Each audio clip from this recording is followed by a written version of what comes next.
In an alternate version of 1955, the world is plagued by horrific shape-shifting entities known as doppelgangers. Grotesque creatures capable of mimicking human beings with eerie precision. Their sole purpose to deceive, infiltrate, consume. To combat this escalating crisis, a specialized force has been formed, the Doppelgänger Detection Department, or D.D.D.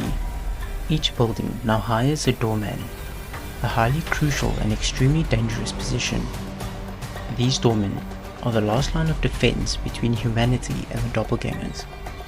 Protected by reinforced glass and a secure booth, their job is to analyze everyone requesting entry, checking IDs, verifying appearance, matching paperwork to the building's residence list, and calling apartments directly if needed. Even a single mistake can result in mass death within the building. The story begins with a new recruit starting his first day on the job.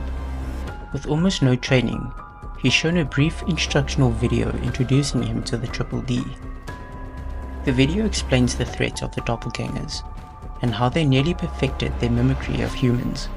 Though many still make noticeable mistakes, some fail to replicate facial features accurately. Others display strange behavior or react poorly when questioned. The video introduces Henry, the employee of the month, not because he was skilled, but because he was the only one who survived. His survival likely came at a cost, misjudging residents, calling in D.D.D extractions on innocent people. Exposure to the extraction process is fatal, as it often leads to death due to the D.D.D termination of doppelgangers. As Henry could have made mistakes, costing innocent people their lives, Henry, despite his many mistakes, simply lived long enough to be recognized. Once in the booth, the new doorman is greeted by a D.D.D officer in full hazmat gear. They hand him the list of residents who have requested entry. Some may appear without official request due to emergencies, but all are to be verified through ID and appearance. The first visitor is Dr. W. Afton, who appears to not be on the list. But something is wrong. His face looks unnaturally bulging and veiny, and looks completely different from the photo on his ID. When asked why he isn't on the list, he becomes defensive and insists he had a work emergency, emphasizing that they are indeed learning and adapting to human behavior. The doorman quickly triggers the emergency protocol, alerting D.D.D. Agents in full hazmat suits swiftly arrive and remove him, barricading the office window, proof of how dangerous even a brief encounter with a doppelganger can be. As the day progresses, the doorman encounters more suspicious individuals.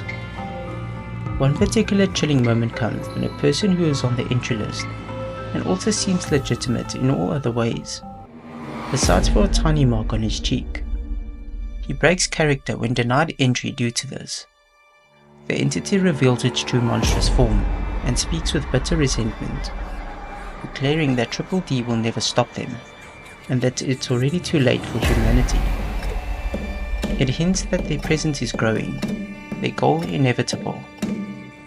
This moment leaves the doorman shaken, haunted by the idea, even with all the precautions, the invasion may be already underway. There are hints that doppelgangers may not be native to Earth, possibly extraterrestrial in origin, with ambitions of full-scale domination. The suggestion is that they aim to enslave or farm humans as a renewable food source, replacing society from within. Later, the doorman meets an especially disturbing imposter, a poorly disguised figure with most of his face looking dried out. When asked about the obvious disfigurement, it casually replies, "It's just stretched and it's normal," once again showing how some doppelgangers will fail to fully replicate human logic or appearance. Despite the ongoing tension, the shift eventually comes to an end. The doorman receives a report from D.D.D. He didn't perform well. One doppelganger managed to slip past and ended up eliminating 2 of the neighbors. However, the report also includes devastating news. A human resident was mistakenly identified as a doppelganger.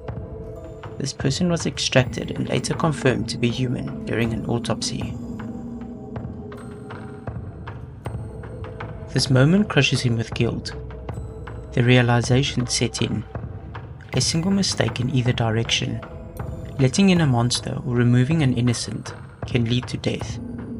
But even so, his determination to continue, more cautious than before, swearing to never let a mistake cost someone their life again. As more visitors arrive, each more bizarre than the last, it becomes clear that the doppelganger threat is only escalating.